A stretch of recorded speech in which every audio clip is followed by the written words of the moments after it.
Media MPDI TV menyajikan tontonan yang terbaik. Bismillahirrahmanirrahim. Assalamualaikum warahmatullahi wabarakatuh.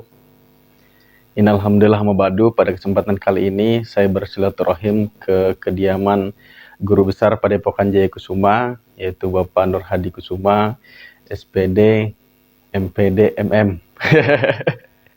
Dan banyak gelar-gelar yang lain yang tidak bisa saya sebutkan.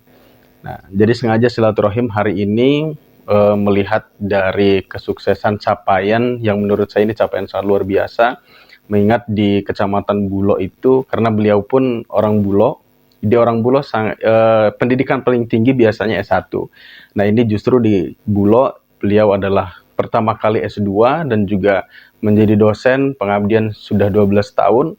Namun yang perlu kita kulik adalah siapa peran dari di belakang sehingga mencapai kesuksesan ini. Siapa yang pertama kali sangat berpengaruh, dan juga sejauh mana pentingnya peran guru, ya bisa guru akademik maupun guru spiritual.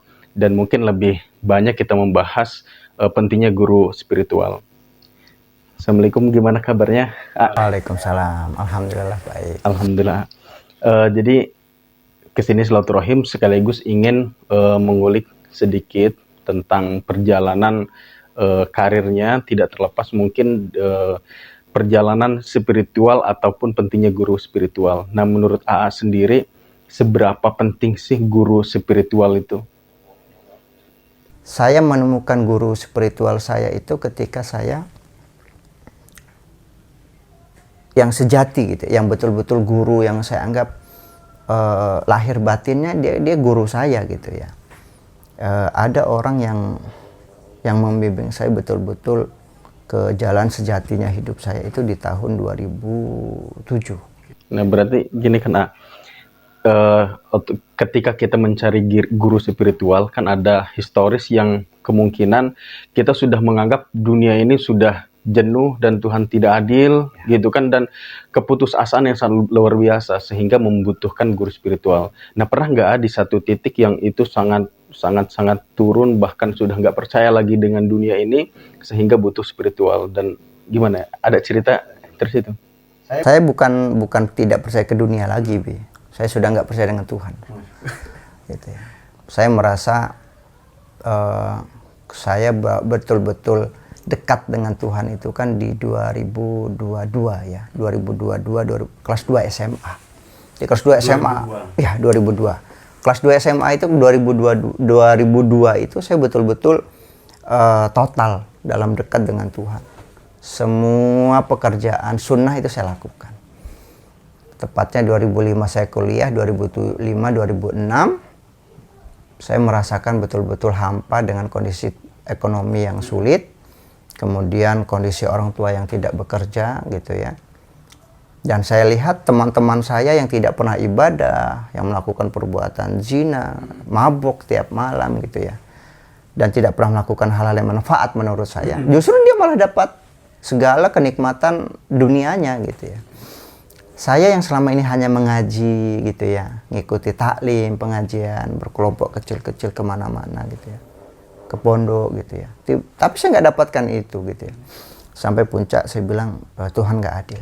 Terus yang membawa untuk ke guru spiritual itu gimana ceritanya? Karena itu sudah kondisi terpuruk, biasanya udah mentok, udah nggak bisa lagi kita mikir. Saya belajar Injil, saya belajar Begawan Gita. Tahu nggak Begawan Gita itu? Begawan Gita itu kalau bahasa kita hadis kitab sucinya Dewa Krishna. Saya khatam itu. Gitu ya. Kalau Buddha saya waktu itu tidak pelajari karena memang kitab Weda itu agak sedikit sulit gitu ya, dipelajari harus orang-orang tertentu. Begawan Gita, Injil, saya khatam gitu ya, saya ulang-ulang dan saya hampir tertarik pada saat itu.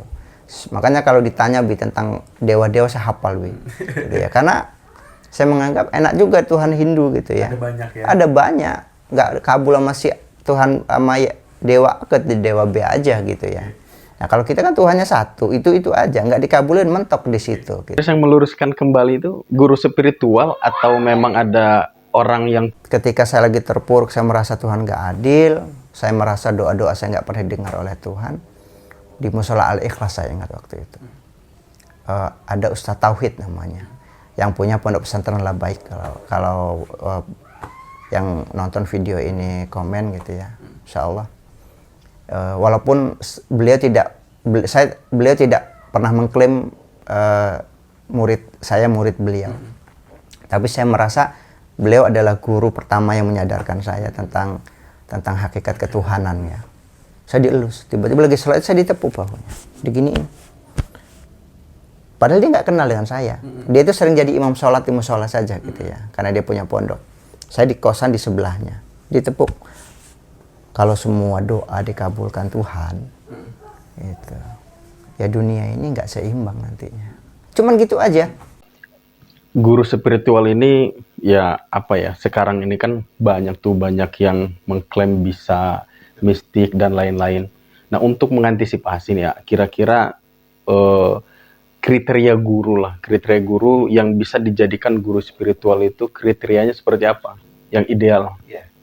Yang pertama gampang saja, lihat saja urusan ibadah dia selesai apa tidak.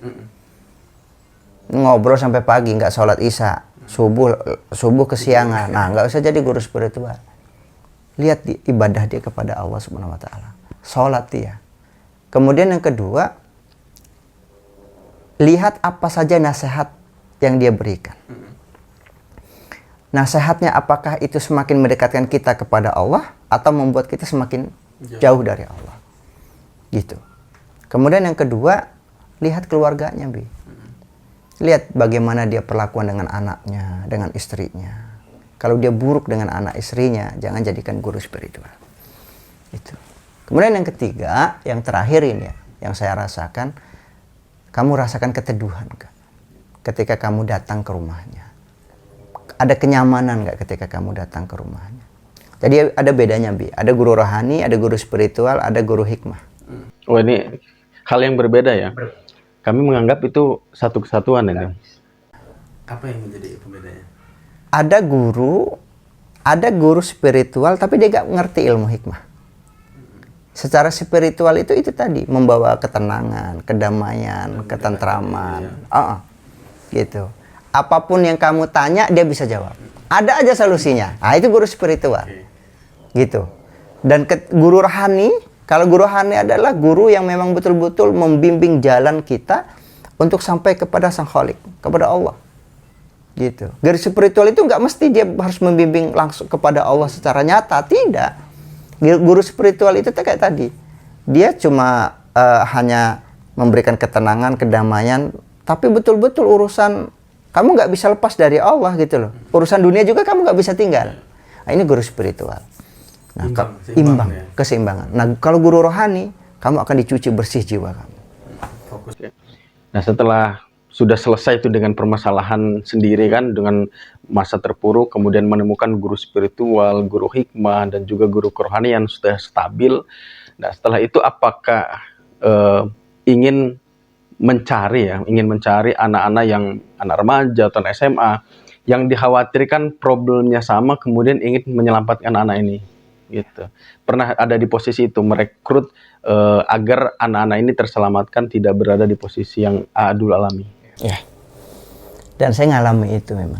Jadi ketika kondisinya, memang saya betul-betul merasa. Jadi ketika saya dengan Ki Tenggeng itu, ketika saya dengan guru spiritual saya yang dari Jogja itu justru nggak membuat saya jadi tunduk, Bi. Saya punya guru spiritual itu justru saya merasa itu backingan saya. Jadi ceritanya panjang jadi. Makin sombong, apa-apa guru, ada backingan, kuat. Pak, ada yang nganuin saya, hajar, Pak, ada yang ini, gitu. Karena merasa dapat backingan. Nah, guru spiritual itu dia punya nge-backingnya kuat banget dia. Jadi tameng kokohnya kuat. Itu guru spiritual, Bi. Gitu. Ketika kamu ada masalah, ada kesusahan, guru spiritual dulu tameng. Entah dia ngasih ada duit, nggak ada duit, solusi nggak ada solusi, pokoknya dia dulu ngomong, kamu di bawah lindungan saya. Itu guru spiritual. Bos saya jadi gila, Bi. Saya belajar, akhirnya gara-gara Ki Tenggeng itu saya belajar sedulur papat lima pancer, saya belajar ilmu kebatinan dan lain sebagainya. Saya menjadi gila spiritual, gila hikmah, gila dukun. Jadi nggak bisa dengar kuping saya di sana ada guru yang jago, yang sakti, lebih sakti. Oh, itu datang saya. Kalau yang punya ngerekrut murid tadi, apa yang motivasi awalnya? Motivasi awalnya itu tadi untuk bahan uji coba, percobaan. Baru dibuka sekarang. Dulu itu buat bahan percobaan. Jadi saya dulu punya murid ngerekrut anak-anak bulok itu. Saya sebut namanya Pandawa 5. Nah, ini kalau dengar Pandawa 5. Tapi saya nggak sebutkan nama orang-orangnya. Pandawa 5 itu Nakula Sadewa memang anaknya kembar gitu ya. Arjuna, Bima, Yudhistira gitu ya. Terus kesininya banyak juga nama-nama lain gitu. Ada Sutasoma, kemudian ada Abimanyu, ada Erlangga, ada Baladewa, semuanya. Gitu ya. Menarik itu kan itu hampir 40-an. Itu kan diambil dari nama-nama pewayangan ayah. Sedangkan di spiritual itu kan hanya belajar hikmah spiritual. Lah ini merekrut murid, kemudian murid ini diberikan nama lain gitu kan. Ini apa kira-kira kok bisa ke nama pewayangan ini? Ya, ada makna filosofisnya. Jadi saya mau nerima murid itu tergantung instruksi batin saya. Ketika batin saya meyakini bahwa anak ini perlu saya bimbing dan bagus, kemudian dia tak sahkan jadi murid saya, biasanya malamnya saya tirakat dan mimpi dikasih bisikan nama-nama itu. Dan biasanya nama-nama pewayangan itu sangat mirip dengan karakter orang itu. Nama-nama yang nempel ke murid-murid saya itu karakter jiwanya mirip dengan karakter pewayangan. Oh, berarti bukan dirancanakan saya punya murid mau pewayangan, bukan ya? Karena mimpi kemudian ada Pandawa itu tadi ya awalnya. Saya dulu gara-gara belajar kebatinan itu, saya sering dapat, kalau orang Jawa, wangsit. Jadi amalan ini kalau kamu amalkan, kamu bakal jadi ini, kamu bakal begini, begitu, Bu. Nah, saya penasaran, saya nggak berani nih ngamalin. Oh, nanti saya gila dong. Nah, saya ngerekrut Pandawa anak-anak itu. Saya kasih amalan mereka. Dan itu setelah saya sadari gitu ya, bisa jadi itu ilmu jin gitu ya, dari jin gitu ya, amalan itu gitu ya. Tapi hebatnya karena ada guru spiritual saya tadi, ada Ki Tenggeng tadi, dia mau mensahkan. Oke, amalan itu saya sahkan bahwa itu milik punya kamu, hak patennya punya kamu. Saya punya hijab al-ikhlas itu paten punya saya pribadi gitu ya. Yang kalau diamalin dengan istiqomah itu orang yang melihat kita itu di badan kita itu ada merah delima dan lain sebagainya. Itu dalam itu. Itulah pentingnya guru ayah. Jadi ketika ada amalan, ada mimpi lain-lain, kita ada tempat, ada backup dan bisa bersanad gitu ya. Pentingnya. Bersanad, ilmunya bersanad. Jadi kalau mau saya runut, sanad guru keilmuan saya itu dalam banget gitu ya. Contoh guru hikmah saya kayak Abah Hamdani itu dapat ilmunya dari Yai Usman. Nah, Yai Usman itu suami istrinya Nyai Kami. Nyai Kami itu neneknya nenek saya. Nyai Kami punya ibu namanya Rangi, punya ibu namanya Lembe, punya ibu namanya Masito, punya ibu lagi sampai ke Nyimas Carik. Dari garis ibu. Dari garis ibu. Nah, kalau dari Ki Tenggeng itu sama. Ki Tenggeng itu punya guru namanya Ki Sentanu. Nah, Ki Sentanu ini panglimanya Tumenggung Hari Adiporo. Tumenggung Hari Adiporo ini punya guru yang namanya Ki Ageng Pemanahan. Ki Ageng Pemanahan punya guru kan begitu, Sunan Kalijogo, ya kan? Punya Ki Ageng Pemanahan ini juga punya anak Panembahan Senopati. Kemudian Panembahan Senopati punya guru Sultan Hadiwijaya atau Jaka Tingkir. Jadi ilmu saya itu sanad ilmu hikmahnya ke Joko Tingkir. Katanya gitu ya. Kalau yang tadi terakhir ngerekrut anak-anak. Saya ngerekrut terakhir itu 2000 sekitar 2021 enggak. Terakhir 2019. Ya.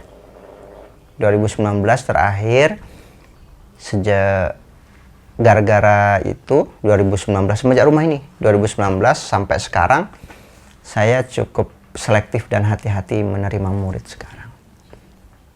Sebenarnya murid perempuan saya juga banyak, gitu ya. Tapi ya sekarang saya lebih hati-hati. Orang yang datang ke saya sekarang ini lebih banyak kepada pasien, bukan sebagai murid. Kenapa? Karena dari sekian banyak murid-murid saya, satu, ada murid yang menyalahgunakan ilmu saya. Kemudian yang kedua, ada murid-murid yang menggunakan ilmu-ilmu saya untuk perbuatan-perbuatan maksiat. Nah, dari itu saya lebih selektif. Gitu. Ya, termasuk susu Rembulan Koneng, kemudian susu Kantil itu patennya di saya. Dan itu sudah disahkan oleh guru saya. Gitu. Salah penggunaan tadi karena yang kejadukan mungkin dia merasa lebih gagah, kemudian yang asihan main perempuan. Nah itu jadi saya trauma. Nah itulah lemahnya jadi guru itu. Saya tidak bisa mengkontrol murid-murid saya untuk melakukan perbuatan dosa maupun maksiat. Saya cuma hanya memberikan rambu-rambu saja. Nggak bisa memaksa mereka harus ibadah terus kepada Allah. Nggak boleh maksiat, nggak bisa juga. Karena saya pribadi pun saya sudah mewanti-wanti kepada murid saya. Kalau kalian menemukan saya dalam kondisi saya sudah tidak sholat lagi, kemudian saya sudah ngomongnya ngelantur. Udah ngomongin saya Tuhan, saya Nabi, saya wali atau apa, hati-hati. Segera siram saya pakai air, sadarkan saya. Nah kemudian yang terakhir harapan ataupun saran lah terhadap yang hari ini mungkin remaja ataupun semua orang yang masih bingung untuk menentukan arah dan bingung untuk mencari guru spiritual, dan betapa pentingnya tadi kalau ada yang mau disampaikan tentang betapa penting atau segera mungkin mencari sosok guru spiritual yang bisa mengarahkan, mungkin ada yang bisa disampaikan. Saya ingatkan buat teman-teman semua, terutama yang anak muda atau yang pernikahannya masih muda gitu ya. Yang anak-anak masih SMA, kuliahan, atau yang menikah masih umur jagung 5-10 tahun pernikahan. Saran saya segera mencari guru spiritual. Supaya apa?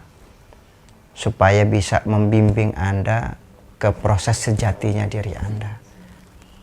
Hati-hati juga gitu ya. Kalau guru spiritual itu curhat dikit kasih amalan, curhat dikit kasih jimat. Bukan guru spiritual, berarti itu dukun. Gitu aja. Walaupun dia kiai, berbalut kain, sorban. Bisa jadi guru spiritual itu dia ngojek. Dia tiap harinya misalkan cuman ke kebun cari kayu bakar. Bisa jadi dia tidak banyak muridnya. Tapi begitu datang ke rumahnya, ketenangan, kesejukan, rumah tangganya bahagia, keluarganya keurus semua. Orang tuanya selalu membangga-banggakan dia. Anda datangi.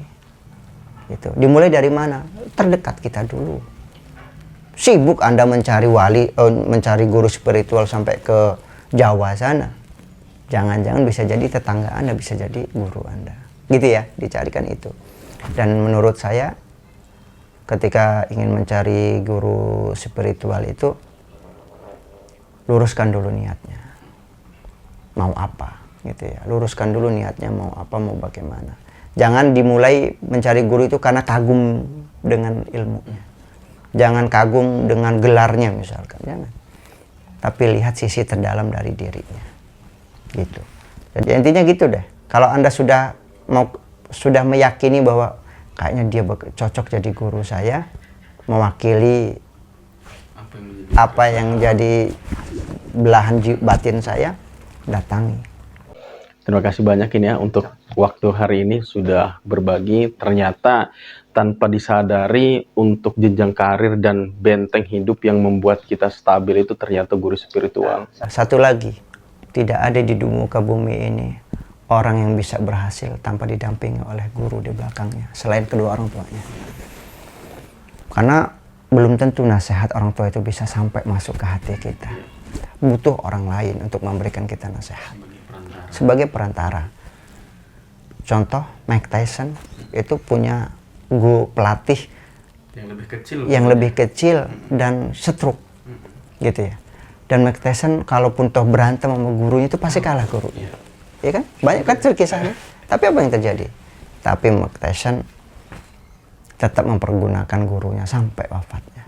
Dan dia menjadi, kata Mike Tyson, Kalau saya melatih kos-kos, menggaji kos-kos itu, mereka hanya menceritakan kebaikanku saja.